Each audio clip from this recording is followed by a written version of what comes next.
আমার ভাইরা, আপনারা হযরতে ইমাম মালিক রহমাতুল্লাহি আলাইহির নাম শুনেছেন।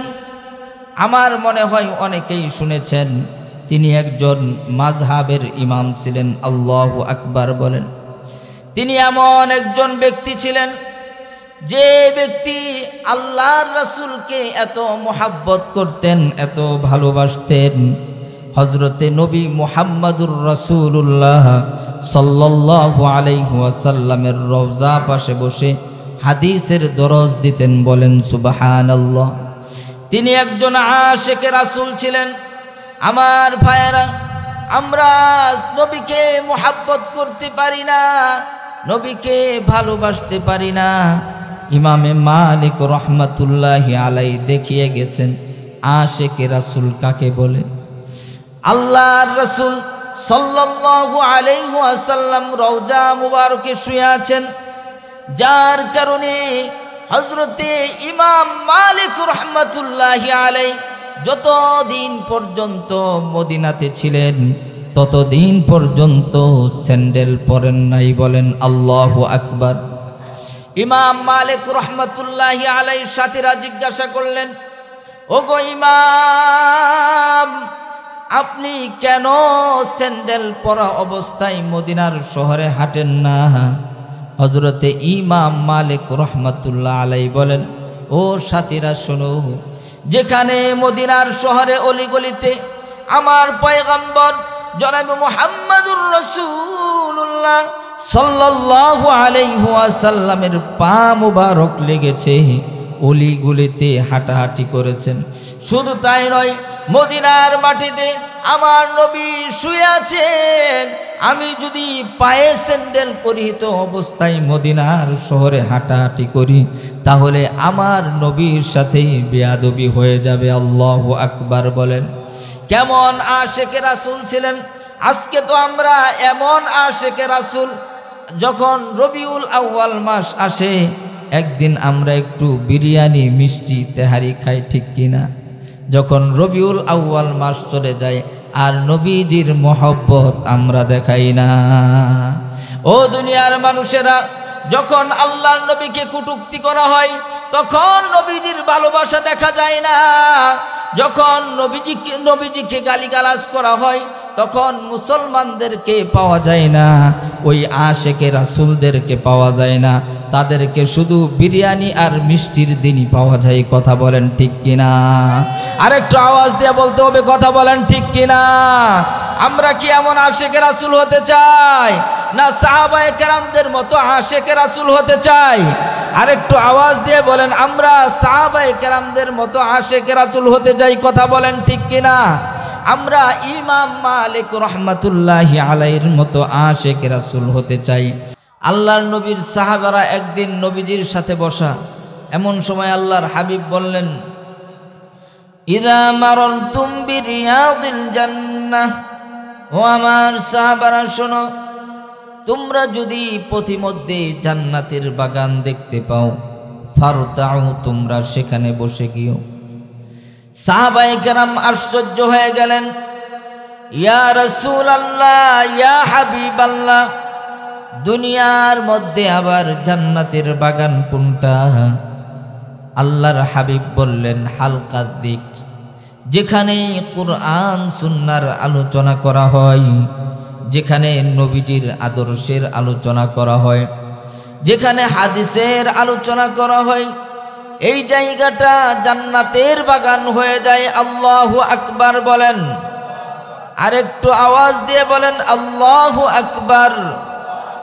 আমরা বর্তমানে জান্নাতের বাগানে বসে আছি, এটা আমাদের জন্য অত্যন্ত সৌভাগ্য, ঠিক কিনা? যারা এখনো আসতে পারে নাই তারা জান্নাতের বাগানে বসতে পারে নাই। আপনাদের জন্য আরেকটি সুসংবাদ, আল্লাহর নবী, বিশ্ব নবী রাহমাতুল লিল আলামিন বলেন, ও আমার সাহাবারা, তোমরা যতক্ষণ পর্যন্ত কুরআন সুন্নাহর মাহফিলে বসে থাকবে, তোমরা আল্লাহর জিকির করবে, ওই জায়গাটা যতক্ষণ পর্যন্ত বসে থাকবে ততক্ষণ পর্যন্ত আল্লাহ রাব্বুল আলামিন ওই জায়গাটাকে জান্নাতের বাগানে রূপান্তরিত করে রাখেন। শুধু তাই নয়, কোনো বান্দা যদি দুনিয়ার জান্নাতের বাগানে বসে যায়, আল্লাহর হাবিব বলেন কাল কিয়ামতের কঠিন ময়দানে এই দুনিয়ার জান্নাতে বসার কারণে পরকালে জান্নাতের সুব্যবস্থা করে দিবেন। বলেন সুবহানাল্লাহ। তাহলে আমরা সৌভাগ্যবান, কথা বলেন ঠিক কিনা? আজকে আমরা এখানে বসেছি, হতে পারে এই দুনিয়ার জান্নাতের বাগানে বসার উসিলায় কাল কিয়ামতের কঠিন ময়দানে আল্লাহ সুবহানাহু ওয়া তাআলা আমাদেরকেও জান্নাতের ব্যবস্থা করে দিবেন। বলেন সুবহানাল্লাহ। সুতরাং আমরা আখিরি মোনাজাত পর্যন্ত এই জান্নাতের বাগানে বসে থাকবো তো ইনশাআল্লাহ? কে কে থাকবো একটু দু হাত উঁচু করে দেখাই। নারায়ে তাকবীর, নারায়ে তাকবীর। আল কোরআনের আলো ঘরে ঘরে জালো, আল হাদিসের আলো সংসদে জালো। সবাই বলি আল কোরআনের আলো সংসদে জালো, আল হাদিসের আলো। আল্লাহ তাআলা কবুল আর মঞ্জুর করুন, সকলে পড়ি আমিন। আমার ভাইয়েরা, এখন সময় এসেছে এই সংসদে আবার কোরআনের আলো আসার, কথা বলেন ঠিক কিনা? আমাদের যে ইমানের হালত, আমাদের যে অবস্থা, আমরা তো জিহাদে যাব দূরের কথা, আমরা একটু আল্লাহর জন্য প্যান্ডেলে বসে কোরআন সুন্নাহর আলোচনা শুনবো, এই সময়টুকু আমাদের হয় না, কথা বলেন ঠিক কিনা? আজকে আমাদের জবানে আল্লাহু আকবারের তাকবীর নেই, আজকে আমাদের জবানে আল্লাহু আকবারের ধ্বনি নেই, যার কারণে আজ যেদিকে তাকাবেন সেদিকেই দেখবেন মুসলমানরা নির্যাতিত, নিপীড়িত, পদদলিত, কথা বলেন ঠিক কিনা? আজকে যদি মুসলমান আল্লাহু আকবারের ধ্বনি শক্তভাবে দিতে পারত, আজকে যদি মুসলমান আল্লাহু আকবারের ধ্বনি সর্বোচ্চ স্বরে দিতে পারত, তাহলে আজ মুসলমানরা নির্যাতিত, নিপীড়িত হয় না, কথা বলেন ঠিক কিনা? আমার ভাইয়েরা, আল্লাহ রাব্বুল আলামিন বলেন, ও দুনিয়ার বান্দারা, আমি তোমাদেরকে আবার বিজয় দান করব তোমরা যদি প্রকৃত মুমিন হতে পারো। কি হতে পারো? প্রকৃত মুমিন হতে পারো। আল্লাহ রাব্বুল আলামিন বলেন, ওয়ালা তাহিনু ওয়ালা তাহজানু ওয়া আনতুমুল আ'লাউন।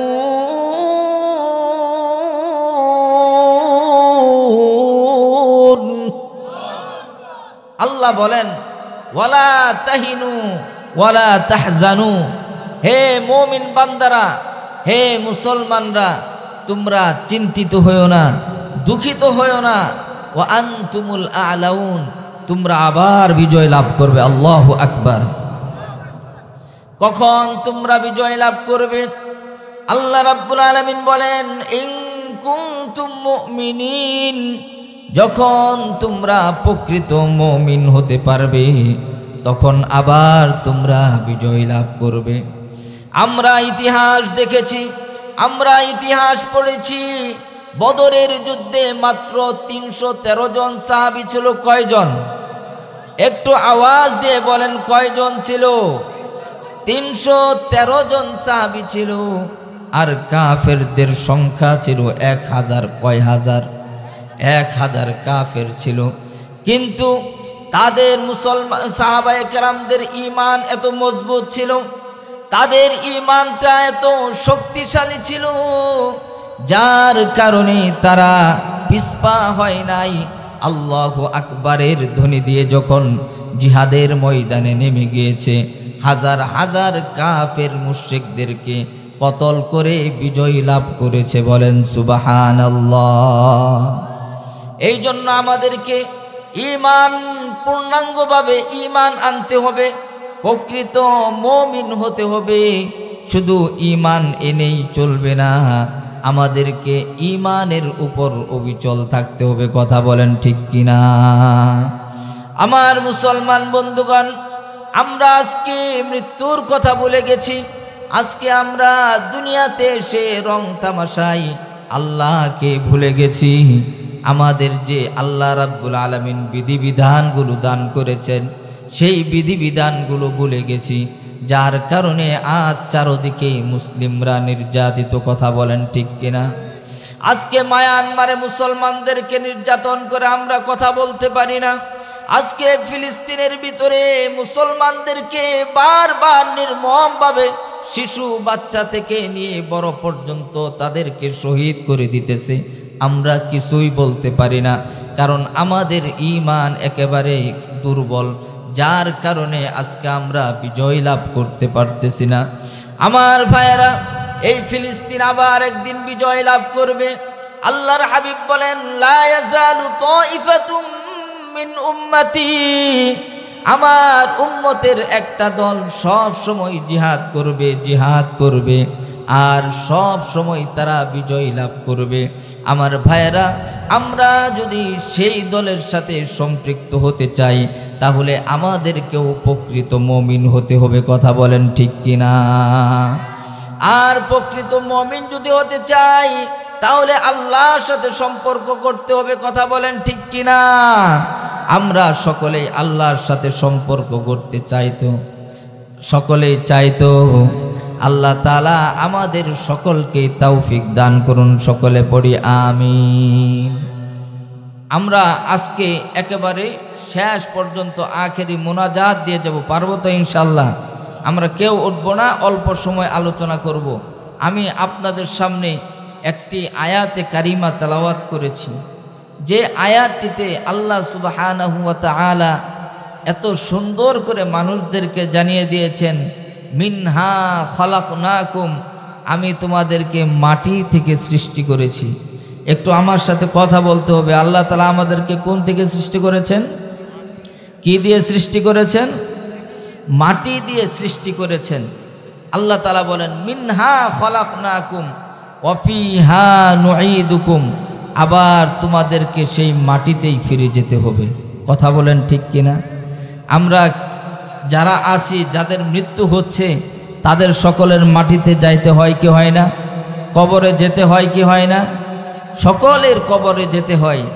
এরপর যে সুসংবাদ আল্লাহ রাব্বুল আলামিন আমাদেরকে দিয়েছেন সেটা হচ্ছে, তুমি মাটিতে কবরে গিয়েই তোমার শেষ হয়ে যাবে না, আবার তোমাকে পুনরায় ওই কবর থেকে উত্তোলন করব। বলেন আল্লাহু আকবার। আমার মুসলমান বন্ধুগণ, আমরা এই দুনিয়াটাকে কত বড় মনে করি, অথচ আল্লাহর হাবিব সাহাবায়ে কেরামদেরকে জিজ্ঞাসা করলেন, ও আমার সাহাবারা, তোমরা বলো তো তোমাদের কাছে আখিরাতকে কত দূরে মনে হয়? এক সাহাবী জবাব দিলেন, ইয়া রাসূলুল্লাহ, ইয়া হাবিবাল্লাহ, আমি যখন নামাজে দাঁড়াই আমি আশঙ্কা করি আমি নামাজ শেষ করতে পারবো কিনা। আল্লাহর হাবিব ডেকে বলেন, ওয়াযালিকা বাঈদ, ও আমার সাহাবী, তুমি আখিরাতটাকে এত দূরে মনে করো। আবার অন্য আরেকজন সাহাবাকে জিজ্ঞাসা করলেন, ও সাহাবা, বলো তো তোমার কাছে আখিরাত কত দূরে মনে হয়? ওই সাহাবা উত্তর দিলেন, ইয়া রাসূলুল্লাহ, ইয়া হাবিবাল্লাহ, আমি যখন 4 রাকাত নামাজে দাঁড়াই, যখন শেষ বৈঠকে বসি, আমি আশঙ্কা করি আমি সালাম ফিরাতে পারবো কিনা। এবার ওই সাহাবীকে জবাব দিলেন, ওয়াযালিকা বাঈদ, ও আমার সাহাবী, তুমি আখিরাতকে এত দূরে মনে করো। আল্লাহর হাবিব বলেন, ও আমার সাহাবারা শোনো, আমি যখন একদিকে সালাম ফিরাই অন্যদিকে সালাম ফেরাতে পারবো কিনা এটা আমি আশঙ্কা করি। আল্লাহু আকবার। সুতরাং আল্লাহর হাবিব নবীজি সাল্লাল্লাহু আলাইহি ওয়াসাল্লাম আখিরাতটাকে একেবারে কাছে মনে করতেন, কারণ আমাদের হায়াত মাত্র 60, 70, 80 বছরের জিন্দেগি। এই হায়াতটা কিন্তু কিছুই না।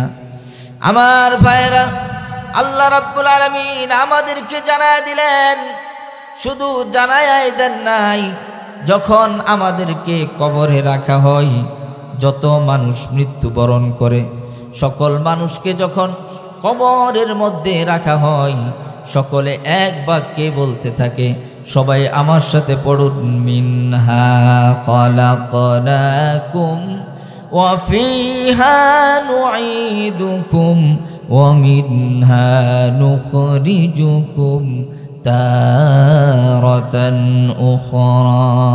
এই আয়াতের মাধ্যমে এবং প্রত্যেকটা মানুষ মৃত্যুবরণের মাধ্যমে যখন কবরে রাখা হয়, সকলেই একই আওয়াজ দিয়ে এই আয়াতটা পড়তে থাকে। আর আল্লাহ তাআলা মানুষদেরকে জানিয়ে দিচ্ছেন, ও দুনিয়ার মানুষেরা, এই দুনিয়াটা হচ্ছে ক্ষণস্থায়ী জিন্দেগি। এই দুনিয়াটাকে আমি তোমাদেরকে অল্প সময় দিয়ে পাঠিয়েছি, সুতরাং বেশি দিন থাকতে পারবে না। আমি তোমাদেরকে মাটি থেকে সৃষ্টি করেছি, আবার তোমাদেরকে এই কবরের মধ্যে আসতে হবে। আবার তোমরা এটা মনে করো না তোমরা কবরের মধ্যে চিরস্থায়ী থাকবে, না না, তোমাদেরকে আবার এই কবর থেকে উত্তোলন করা হবে। আল্লাহ রাব্বুল আলামিন কিয়ামতের মাঠ কায়েম করবেন, হাসরের মাঠ কায়েম করবেন। বলেন সুবহানাল্লাহ। আমার ভাইরা, আমরা দুনিয়াটাকে কত আপন মনে করি, দুনিয়ার মানুষদেরকে কত আপন মনে করি, আমরা নিজের ভাইকে কত মোহাব্বত করি, মাকে কত মোহাব্বত করি, ভাইকে কত মোহাব্বত করি। অথচ যখন কিয়ামত আরম্ভ হয়ে যাবে, কিয়ামতের বিভীষিকাময় আরম্ভ হয়ে যাবে, হাসরের মাঠ কায়েম হয়ে যাবে, ইয়া নাফসি করতে থাকবে মানুষগুলো, সকলে ইয়া নাফসি করতে থাকবে। আমরা যেই মাকে এত মোহাব্বত করি, যেই মাকে এত ভালোবাসি, যেই বাবাকে এত মোহাব্বত করতাম, একটা সন্তান একটা নেকির জন্য জান্নাতে যেতে পারবে না।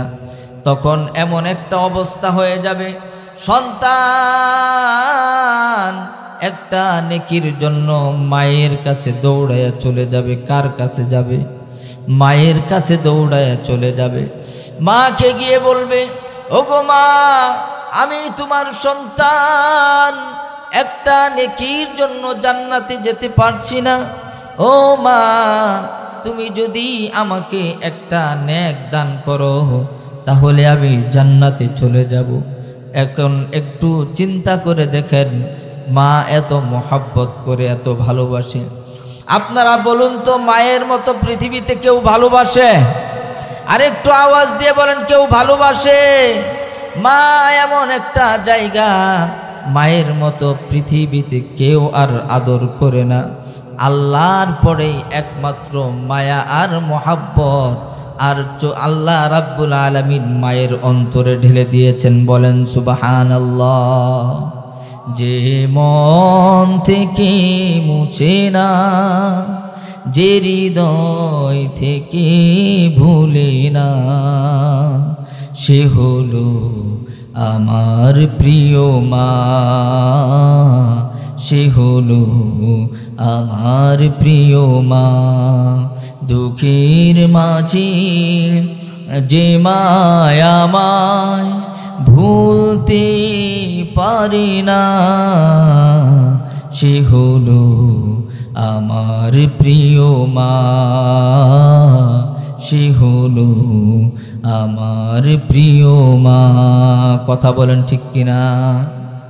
মায়ের সোহাগ পেলে আমার হৃদয় ভরে যেত মনটা দুঃখ সদয়। মায়ের সোহাগ পেলে আমার হৃদয় ভরে যেত মনটা দুঃখ সদয়।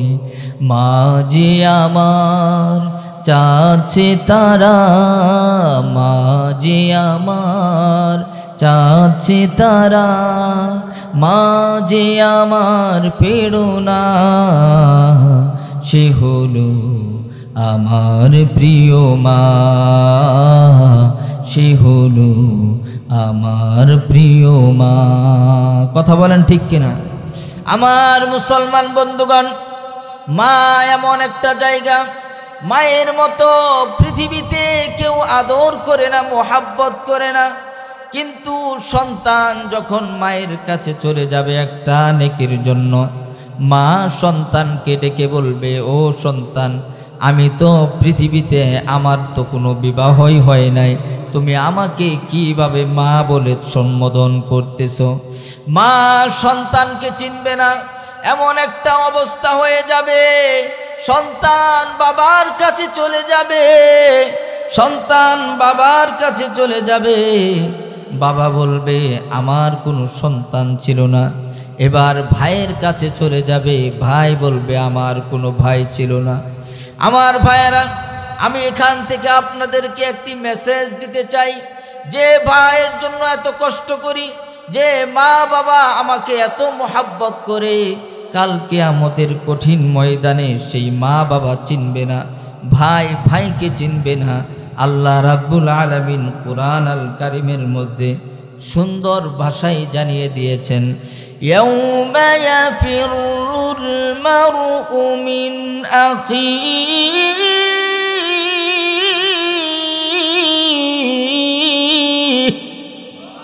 আরেকটু আওয়াজ দিয়ে বলেন আল্লাহু আকবার। ইয়াউমা ইয়াফিরুল মারউ মিন আখিহি ওয়া উম্মিহি ওয়া আবিহি ওয়া সাহিবাতিহি ওয়া বানি। আল্লাহু আকবার বলেন।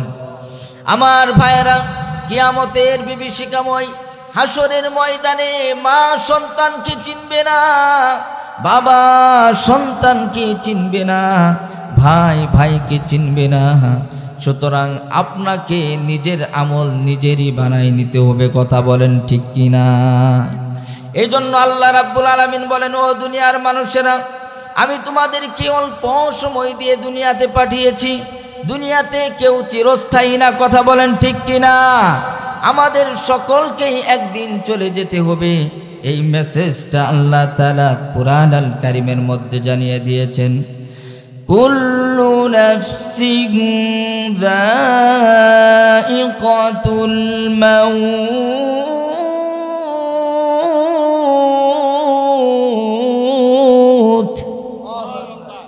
আল্লাহ রাব্বুল আলামিন বলেন, ও দুনিয়ার মানুষেরা, প্রত্যেকটা নস, প্রত্যেকটা প্রাণী, সেই জিন হোক অথবা মানুষ হোক, সে ধনী হোক অথবা গরিব হোক, সে রাজা কিংবা বাদশাহ হোক, যে শ্রেণীর প্রাণী হোক না কেন, চিরসত্য মহাসত্য, একদিন না একদিন সকলকে মৃত্যুর স্বাদ আস্বাদন করতে হবে। কথা বলেন ঠিক কিনা? তবে কে কখন মৃত্যুবরণ করবে কথা কেউ জানে? আরেকটু আওয়াজ দিয়ে বলেন, কেউ জানে?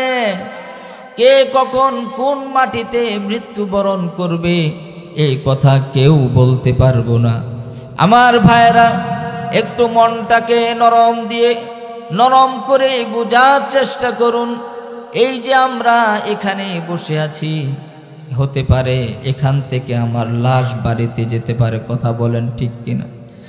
এমনও দৃশ্য আমরা দেখেছি, বক্তা বক্তব্য দিতেছে, বক্তব্য দেওয়ার মুহূর্তেই মৃত্যুবরণ করে ফেলেছে। কথা বলেন ঠিক কিনা? আমরা এমনও দৃশ্য দেখেছি, সংবাদ পড়তেছে, একেবারে সরাসরি লাইভ চলতেছে, এর মধ্যেই সরাসরি লাইভের মধ্যেই মালাকুল মউত এসে জানটা কবজ করে নিয়েছে। সুতরাং আমার ভাইয়েরা, আমরা কেউ বলতে পারবো না কখন আমার মৃত্যু হবে। এই মৃত্যু কখন হবে একমাত্র জানেন কে? আর একটু আওয়াজ দিয়ে বলেন, জানেন কে? আল্লাহ রাব্বুল আলামিন বলেন, ওয়ামা তাদরি নাফসুম বিআইয়ি আরদিন তামুত।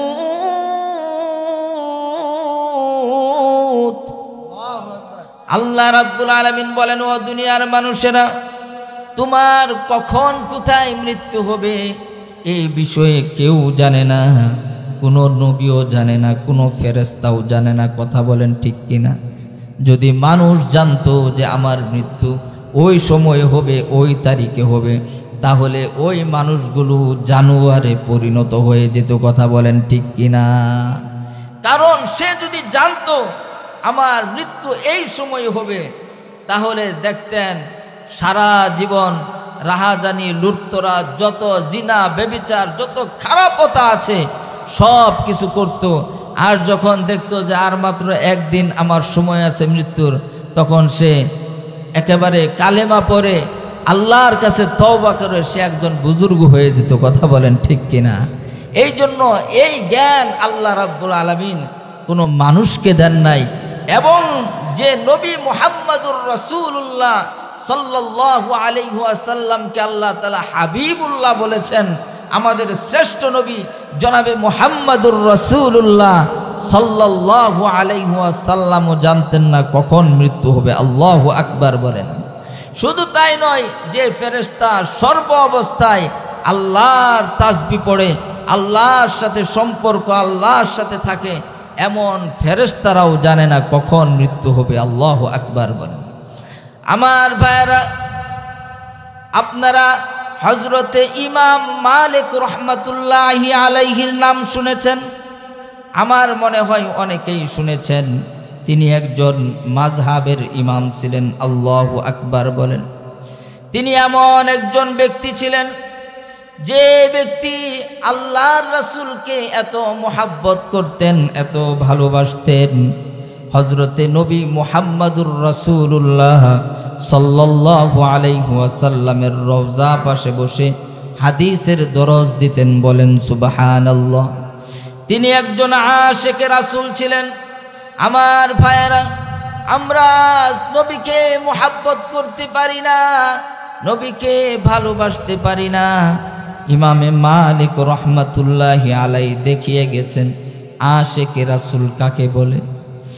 আল্লাহর রাসূল সাল্লাল্লাহু আলাইহি ওয়াসাল্লাম রওজা মুবারকে শুয়ে আছেন, যার কারণে হযরতে ইমাম মালিক রহমাতুল্লাহি আলাইহি যতদিন পর্যন্ত মদিনাতে ছিলেন ততদিন পর্যন্ত স্যান্ডেল পরেন নাই। বলেন আল্লাহু আকবার। ইমাম মালিক রহমাতুল্লাহি আলাইহির সাথীরা জিজ্ঞাসা করলেন, ওগো ইমাম, আপনি কেন স্যান্ডেল পরা অবস্থায় মদিনার শহরে হাঁটেন না? হযরতে ইমাম মালিক রহমাতুল্লাহ আলাইহি বলেন, ও সাথীরা শোনো, যেখানে মদিনার শহরে অলিগলিতে আমার পয়গম্বর জনাবে মুহাম্মদুর রাসূলুল্লাহ সাল্লাল্লাহু আলাইহি ওয়াসাল্লামের পা মুবারক লেগেছে, অলিগলিতে হাঁটাহাঁটি করেছেন। শুধু তাই নয়, মদিনার মাটিতে আমার নবী শুয়ে আছেন। আমি যদি পায়ে স্যান্ডেল পরিহিত অবস্থায় মদিনার শহরে হাঁটাহাঁটি করি, তাহলে আমার নবীর সাথে বেয়াদবি হয়ে যাবে। আল্লাহু আকবার বলেন। কেমন আশিকে রাসূল ছিলেন! আজকে তো আমরা এমন আশিকে রাসূল, যখন রবিউল আউয়াল মাস আসে, একদিন আমরা একটু বিরিয়ানি, মিষ্টি, তেহারি খাই, ঠিক কিনা? যখন রবিউল আউয়াল মাস চলে যায় আর নবীজির মহব্বত আমরা দেখাই না। ও দুনিয়ার মানুষেরা, যখন আল্লাহর নবীকে কটূক্তি করা হয় তখন নবীজির ভালোবাসা দেখা যায় না। যখন নবীজিকে গালিগালাজ করা হয় তখন মুসলমানদেরকে পাওয়া যায় না, ওই আশিকে রাসূলদেরকে পাওয়া যায় না। তাদেরকে শুধু বিরিয়ানি আর মিষ্টির দিনই পাওয়া যায়। কথা বলেন ঠিক কিনা? আরেকটু আওয়াজ দিয়ে বলতে হবে, কথা বলেন ঠিক কিনা? আমরা কি এমন আশিকে রাসূল হতে চাই, না সাহাবায়ে কেরামদের মতো আশিকে রাসূল হতে চাই? আরেকটু আওয়াজ দিয়ে বলেন, আমরা সাহাবায়ে কেরামদের মতো আশিকে রাসূল হতে চাই। কথা বলেন ঠিক কিনা? আমরা ইমাম মালিক রহমাতুল্লাহি আলাইহির মতো আশিকে রাসূল হতে চাই। আমার ভাইয়েরা, আপনারা যদি সাহাবায়ে কেরামদের দৃশ্যগুলো দেখেন, সাহাবায়ে কেরামরা কেমন মোহাব্বত করেছেন। একবার আমিরুল মুমিনিন হযরতে উমর রাদিয়াল্লাহু তাআলা আনহু নবীজির সাথে হাঁটতেছেন। বলেন আল্লাহু আকবার। এবার নবীজি হযরতে উমর রাদিয়াল্লাহু আনহুকে জিজ্ঞাসা করলেন, হে উমর, তুমি কি আমাকে তোমার জীবনের চাইতে বেশি ভালোবাসো? আমার ভাইয়েরা, সাহাবায়ে কেরাম কখনো মিথ্যা বলতেন না, কারণ তারা জানতেন মিথ্যা বলা মহাপাপ। কথা বলেন ঠিক কিনা? আজকে আমরা এমন মুসলমান, কথায় কথায় আমরা মিথ্যা কথা বলি। কথা বলেন ঠিক কিনা? আজকে আমাদের মধ্যে মিথ্যার সয়লাভ, ঠিক কিনা? আওয়াজ দিয়ে বলেন। যেখানে যাই সেখানেই মিথ্যা, মোবাইলে মিথ্যা, একটু দূরে থাকলে মিথ্যা, আর মানুষকে বিপদে ফালানোর জন্য মিথ্যা। আমাদের কথায় কথায় চলায় ফিরায় মিথ্যা আছে না নাই? আরেকটু আওয়াজ দিয়ে বলেন। আমাদের মধ্যেই মিথ্যার সয়লাভ। সুতরাং আমরা যদি নবীজির আদর্শ গ্রহণ করতে চাই, আমরা যদি সাহাবাদের আদর্শ গ্রহণ করতে চাই, তাহলে মিথ্যা থেকে বাঁচতে হবে কি হবে না? আরেকটু আওয়াজ দিয়ে বলেন, মিথ্যা থেকে বাঁচতে হবে কি হবে না? আমার ভাইয়েরা, হযরতে আমিরুল মুমিনিন হযরতে উমর রাদিয়াল্লাহু তাআলা আনহু বললেন, ইয়া রাসূলুল্লাহ, ইয়া হাবিবাল্লাহ, আমি মিথ্যা বলবো না। আমি মনে হয় আমার জীবনের চাইতে বেশি ভালোবাসি না। আমার ভাইয়েরা, এবার হযরতে ওমর এ কথা বলে আবার নিজে নিজে মনে মনে চিন্তা করতেছেন, আমি নবীজিকে বেশি ভালোবাসি না আমার জীবনকে বেশি ভালোবাসি? এখন এই মুহূর্তে আমার আপনার পয়গম্বর জনাবে মুহাম্মাদুর রাসূলুল্লাহ সাল্লাল্লাহু আলাইহি ওয়াসাল্লামকে কেউ যদি তীর দ্বারা নিক্ষেপ করে, তাহলে আমি কি নবীজির সামনে দাঁড়াবো কি দাঁড়াবো না? এই চিন্তা হযরতে উমর করতেছেন। এবার যদি আমার নবীজিকে কেউ আঘাত করে, তাহলে কি আমি নবীজির সামনে গিয়ে দাঁড়াবো কি দাঁড়াবো না? আমার নবীজিকে যদি কেউ আঘাত করে তলোয়ার দ্বারা হত্যা করতে চাই, তাহলে আমি এখান থেকে ভাগবো না নবীজির সামনে গিয়ে দাঁড়াবো? তখন মনে মনে তিনি নিজেই প্রশ্নের উত্তর বের করলেন, না না, নবীজিকে যদি এখন কেউ আঘাত করে আমি এখান থেকে যাব না, নিজের জীবন দিয়ে দিব, তবু নবীজিকে এখানে রেখে আমি কখনো যাব না। আল্লাহু আকবার। এবার হযরতে উমর বললেন, ইয়া রাসূলুল্লাহ, ইয়া হাবিবাল্লাহ, আমি আপনাকে নিজের জীবনের চাইতে ভালোবাসি, আমি আপনাকে এত ভালোবাসি, এখন যদি আপনাকে কেউ তীর দ্বারা আঘাত করে অথবা কেউ কোনোভাবে নির্যাতন করতে চায়, আমি উমর এখান থেকে ভাগবো না, আমার জীবন দিয়ে হলেও আমি আমার নবীজিকে বাঁচাবো। বলেন সুবহানাল্লাহ। এই হলো আশিক রাসূল হযরতে ইমাম মালিক রাহমাতুল্লাহি আলাইহি। এমন একজন আশিক রাসূল ছিলেন, তিনি যতদিন পর্যন্ত মদিনায় থাকতেন ততদিন পর্যন্ত স্যান্ডেল পরিহিত অবস্থায় মদিনার শহরে হাঁটতেন না। তার একটি ঘটনা তিনি বলেন, আমার মনের তামান্না হলো আমি যখন আমার মৃত্যু হয়ে যাবে, আমি নবীজির কবরের পাশে ঘুমাবো, সাহাবায়ে কেরামদের পাশে আমি ঘুমাবো। কারণ হলো আল্লাহ তাআলা যদি কিয়ামতের ময়দানে আমাকে ডেকে বলে, হে মালিক, তোমার ইবাদতের মধ্যে রিয়া ছিল, তোমার ইবাদতের মধ্যে, তোমার নামাজের মধ্যে, তোমার তাহাজ্জুদের মধ্যে অহংকারী ছিল, তোমার একটা ইবাদত আমার কাছে কবুল হয় না। সুতরাং আমি সেদিন আল্লাহ রাব্বুল আলামিনের কাছে ডেকে বলতে পারবো, ইয়া রাব্বে মালিক, আমার একটা ইবাদত যদি কবুল আপনার কাছে না হয়, তারপরেও আমার কবরটা হয়েছে আপনার বন্ধুর পাশে। আল্লাহু আকবার বলেন। আমার কবরটা হয়েছিল সাহাবায়ে কেরামদের পাশে। এই জন্য হযরতে ইমাম মালিক রাহমাতুল্লাহ আলাইহির মনের মধ্যে তামান্না হচ্ছে তিনি নবীজির কবরের পাশে ঘুমাবেন। এদিক দিয়ে মক্কায় মানুষেরা হজের জন্য চলে যাচ্ছে, আবার তার তামান্না হচ্ছে হজ করবে। এখন কি করবে? এমন একটা পজিশনে পড়ে গেলেন, তিনি চিন্তায় পড়ে গেলেন, আমি যদি মক্কায় চলে যাই, সেখানে যদি আমার মৃত্যু হয়ে যায়, তাহলে আমার মৃত্যু হয়ে গেলে তো আমি নবীজির কবরের পাশে রওজার পাশে ঘুমাতে পারবো না। এই জন্য এই চিন্তা করতে করতে হজরতে ইমাম মালিক রহমাতুল্লাহি আলাই ঘুমিয়ে গেলেন। যখন হজরতে ইমাম মালিক রহমাতুল্লাহি আলাই ঘুমিয়ে গেলেন, এমন সময় নবীজি স্বপ্ন যুগে এসে 5টি আঙ্গুল দেখাইলেন। কয়টি আঙ্গুল? আরেকটু আওয়াজ দিয়ে বলেন, আরেকটু আওয়াজ দিয়ে বলেন, কয়টি আঙ্গুল দেখিয়েছেন?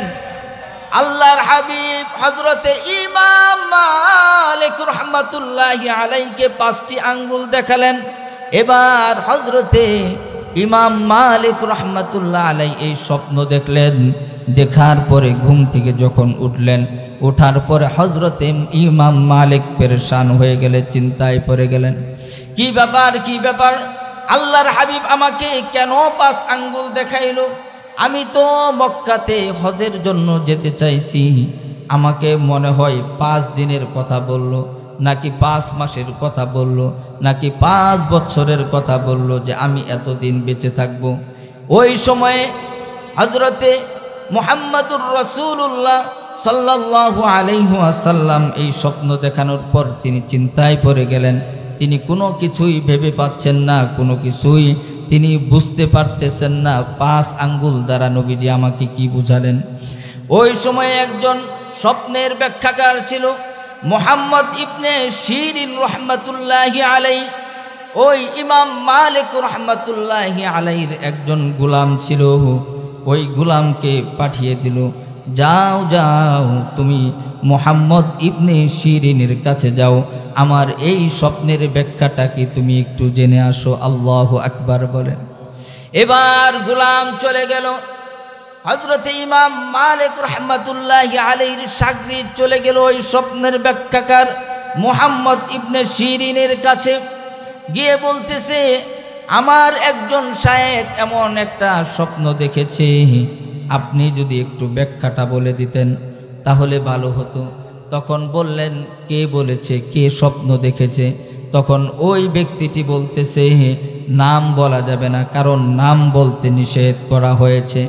এবার মুহাম্মদ ইবনে শিরিন রহমাতুল্লাহ আলাইহি ডেকে বলে, হে গোলাম, তুমি যদি নাম না বলো, নাম প্রকাশ না করো, তাহলে আমি স্বপ্নের ব্যাখ্যাও বলবো না। আল্লাহু আকবার বলেন। আর একটু আওয়াজ দিয়ে বলেন, আল্লাহু আকবার। তুমি যদি নাম না বলো, নাম প্রকাশ না করো, আমি স্বপ্নের ব্যাখ্যাও বলবো না। তবে মুহাম্মদ ইবনে শিরিন রহমাতুল্লাহি আলাইহি ডেকে বলে, হে শাগরিদ, হে গোলাম, এই মদিনাতে যদি কেউ এই স্বপ্ন দেখে, একমাত্র ইমাম মালিক রহমাতুল্লাহি আলাইহি ছাড়া আর কোনো ব্যক্তি এমন স্বপ্ন দেখতে পারে না। সুবহানাল্লাহ। এখন গোলাম মনে মনে চিন্তা করছে, তাহলে তো ইবনে শিরিন জেনেই গেল, তাহলে আমি যাই আমার শায়েখের কাছে গিয়ে বলি।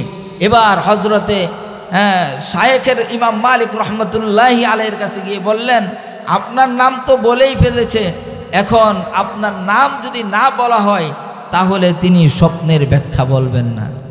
এবার হযরতে ইমাম মালিক রহমাতুল্লাহি আলাইহি বললেন, বেশিরভাগ সে তো বুঝেই ফেলেছে আমি স্বপ্ন দেখেছি, আমার কথাটা গিয়ে বলো। এবার ওই গোলাম শাগরেদ গিয়ে বলল, মুহাম্মদ ইবনে শিরিন, আপনি যাকে চিন্তা করেছেন সেই ইমাম মালিক রহমাতুল্লাহি আলাইহি এই স্বপ্ন দেখেছেন। বলেন সুবহানাল্লাহ। এখন আপনি বলুন, এই 5 আঙ্গুল দ্বারা কয় দিন বোঝানো হয়েছে, কয় মাস বোঝানো হয়েছে, কয় বছর বোঝানো হয়েছে? এবার ইবনে শিরিন রহমাতুল্লাহ আলাইহি গোলামকে ডেকে বলে, হে গোলাম, এটা এই 5 দিনও বোঝানো হয় নাই, 5 বছরও বোঝানো হয় নাই, 5 মাসও বোঝানো হয় নাই। এই 5 আঙ্গুল দ্বারা কোরআনে কারিমে আল্লাহ রাব্বুল আলামিন সূরা লুকমানের শেষ আয়াত যে নাজিল করেছেন, এই আয়াতগুলো বোঝানো হয়েছে। বলেন সুবহানাল্লাহ। আমার ভাইয়েরা, এই 5টি আয়াত আল্লাহ রাব্বুল আলামিন সূরা লুকমানের শেষে আল্লাহ রাব্বুল আলামিন নাজিল করে জানিয়ে দিলেন, এই 5টি জ্ঞান একমাত্র আমি আল্লাহ রাব্বুল আলামিন ছাড়া কেউ জানে না। 1 নাম্বার হচ্ছে ইন্নাল্লাহা ইনদাহু ইলমুস সাআহ। আল্লাহু আকবার বলেন। আল্লাহ রাব্বুল আলামিন বলেন, নিশ্চয় আমি আল্লাহ রাব্বুল আলামিন কিয়ামতের জ্ঞান সংরক্ষিত, কিয়ামতের জ্ঞান আমি জানি, পৃথিবীতে আর কেউ জানে না। আসমান জমিনে আমি আল্লাহ ছাড়া কিয়ামত কখন সংগঠিত হবে এটা কেউ জানে না। আল্লাহু আকবার বলেন।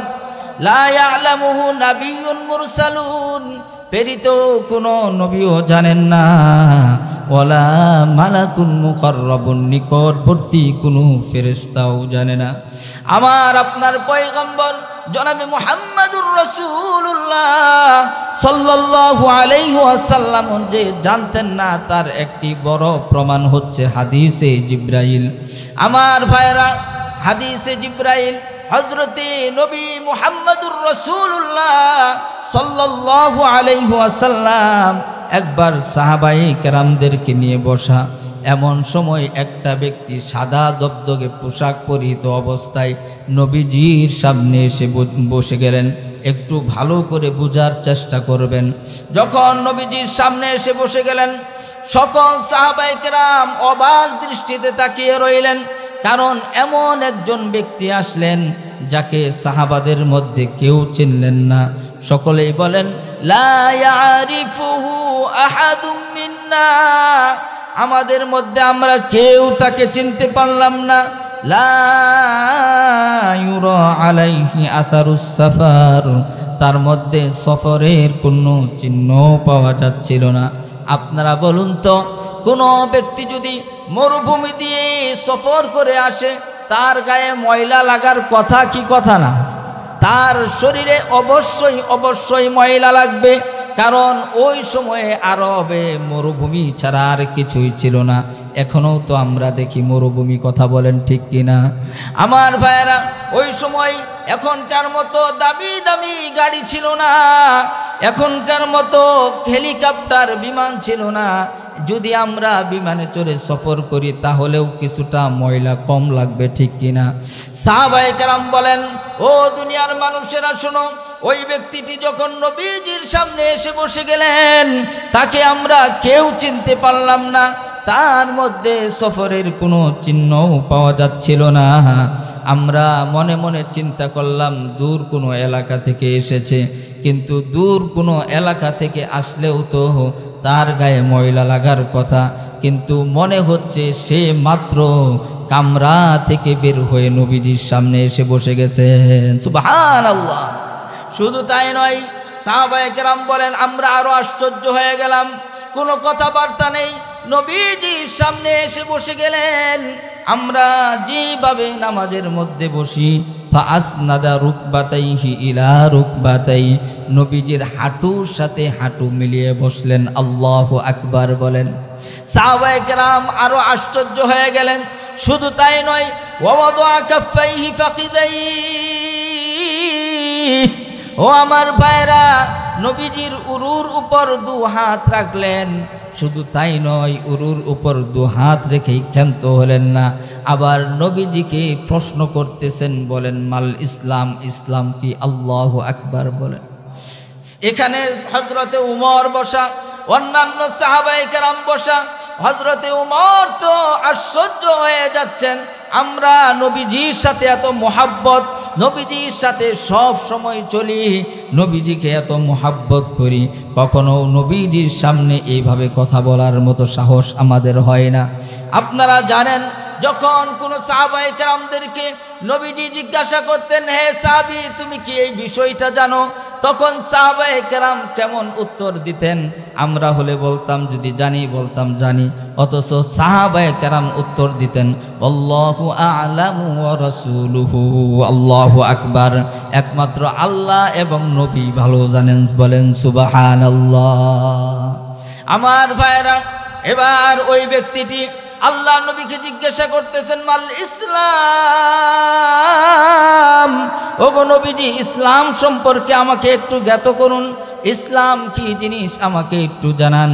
আল্লাহর হাবিব জবাব দিলেন, আনতা শাহাদা আল্লা ইলাহা ইল্লাল্লাহ ওয়া আন্না মুহাম্মাদুর রাসূলুল্লাহ। আমার ভাইরা, আল্লাহর হাবিব বললেন, আনতা শাহাদা আল্লা ইলাহা ইল্লাল্লাহ ওয়া আন্না মুহাম্মাদুর রাসূলুল্লাহ। এই কথার উপর বিশ্বাস করা, আল্লাহ ছাড়া কোনো মাবুদ নাই, আল্লাহ ছাড়া কোনো ইলাহ নাই, মুহাম্মাদুর রাসূলুল্লাহ সাল্লাল্লাহু আলাইহি ওয়াসাল্লাম আল্লাহর প্রেরিত রাসূল। আল্লাহু আকবার বলেন। এ কথা বলেই আল্লাহর হাবিব বললেন, ওয়া ইকামাস সালাহ, তোমরা নামাজ কায়েম করো। ও মুসলমান জাতি, আজকে তো আমরা নামাজ থেকে গাফেল, কথা বলেন ঠিক কিনা? আজকে আমরা নামাজ পড়ি না। জুমার দিন মসজিদে মুসল্লির অভাব নাই, কিন্তু ফজরের নামাজে মুসল্লি পাওয়া যায় না, কথা বলেন ঠিক কিনা? অথচ আল্লাহর হাবিব বলেন, আসসালাতু মিফতাহুল জান্নাহ, জান্নাতে যেতে হলে জান্নাতের গেটের যে তালা আছে, তালার চাবির দরকার আছে না নাই? কেউ যদি জান্নাতে যেতে চায় তাহলে জান্নাতের গেটের তালার ব্যবস্থা করেই জান্নাতে যেতে হবে, কথা বলেন ঠিক কিনা? আল্লাহর হাবিব বলেন, আসসালাতু মিফতাহুল জান্নাহ, নামাজ হচ্ছে জান্নাতের চাবি। নামাজ কি? নামাজ হচ্ছে জান্নাতের চাবি। আপনি যদি নামাজ না পড়েন চাবিও পাবেন না, আর চাবি না পেলে জান্নাতেও যেতে পারবেন না, কথা বলেন ঠিক কিনা? আমার ভাইয়েরা, এই নামাজটা কত গুরুত্বপূর্ণ। আল্লাহর নবী, বিশ্ব নবী রাহমাতুল লিল আলামিন যখন মৃত্যু শয্যায়, আর মাত্র ইন্তিকালের 5 দিন বাকি। আপনারা একটু আওয়াজ দিয়ে বলেন, কয় দিন বাকি? আর মাত্র 5 দিন বাকি। এমন সময় নবীজি প্রচণ্ড জ্বর এসে গেল, প্রচণ্ড মাথা ব্যথা শুরু হয়ে গেল। আল্লাহর হাবিব একবার হুশ হয়, আরেকবার বেহুশ হয়, একবার বেহুশ হয়, আরেকবার হুশ হয়। এমন একটা অবস্থা চলতেছে। ও আমার ভাইরা, সাহাবায়ে কেরাম নবীজির চারপাশে দাঁড়িয়ে আছে, নবীজির চারপাশে দাঁড়িয়ে আছে আর কান্নাকাটি করতেছে। আর সাহাবায়ে কেরাম চিন্তা করতেছে, কখন জানি আমাদের নবী আমাদেরকে এতিম করে দুনিয়া থেকে বিদায় নিয়ে চলে যায়। এই চিন্তায় সকলেই দাঁড়িয়ে আছে, কেউ বাড়িতে যায় না। আল্লাহু আকবার বলেন। এভাবে একবার নবীজি হুশ হয়, আরেকবার বেহুশ হয়। যখন একবার হুশ হলেন, হুশ হওয়ার পরে দেখলেন সাহাবায়ে কেরাম চারপাশে দাঁড়িয়ে আছে। আল্লাহু আকবার বলেন। যখন সাহাবায়ে কেরামরা দাঁড়িয়ে আছেন, নবীজি হুশ হয়ে আর কোনো কথা জিজ্ঞাসা করলেন না।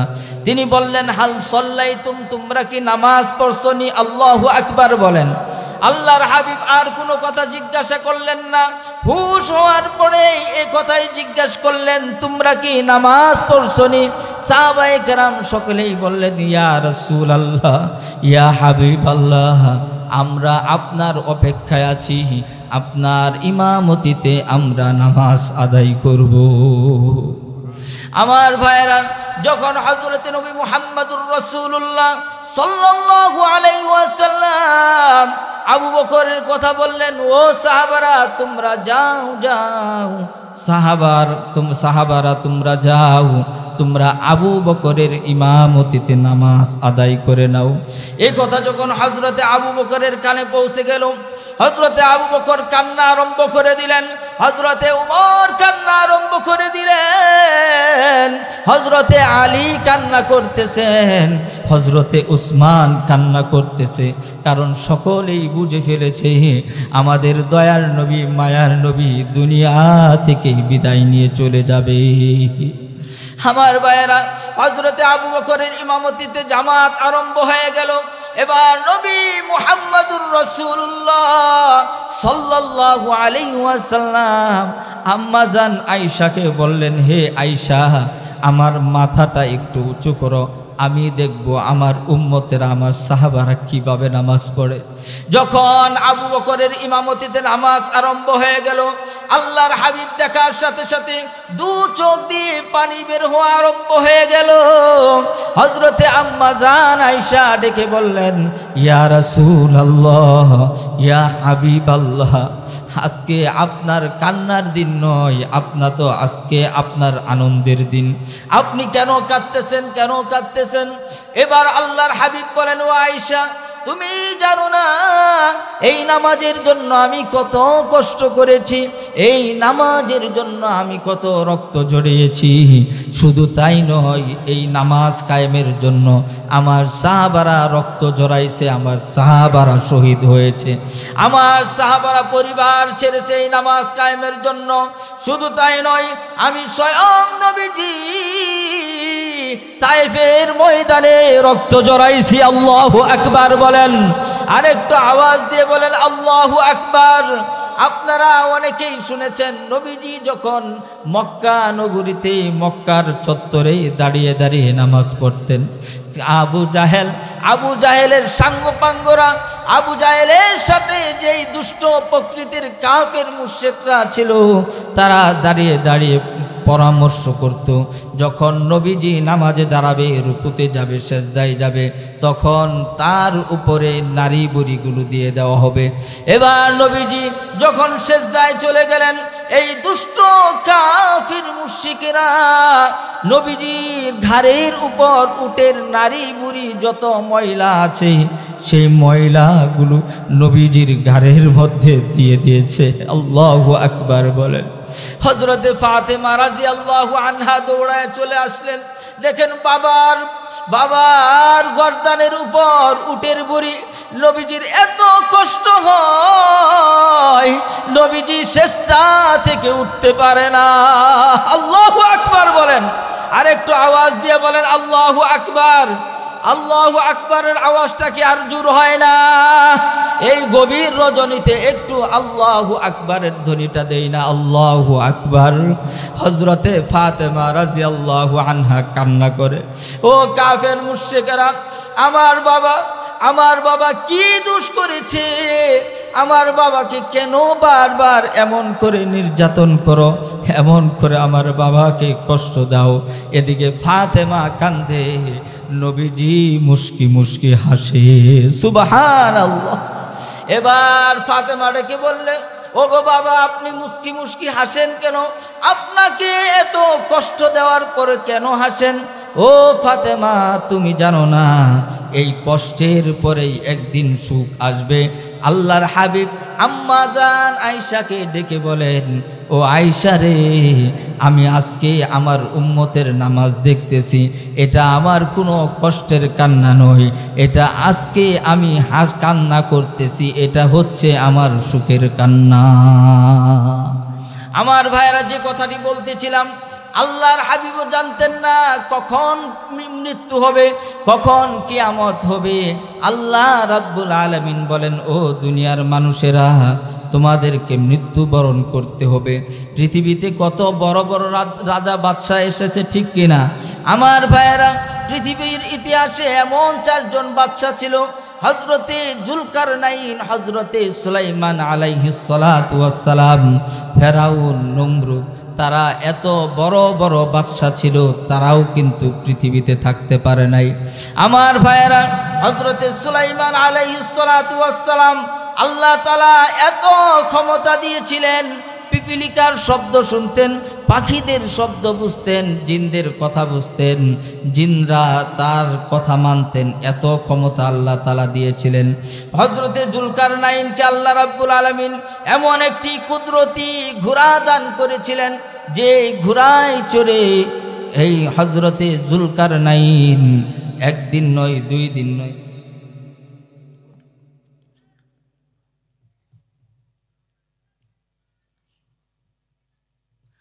আমার ভাইয়েরা, আমাদের সকলকে একদিন মৃত্যুবরণ করতে হবে, কথা বলেন ঠিক কিনা?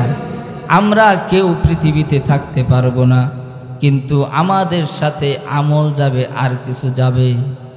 আমল ছাড়া আর কিছু যাবে না।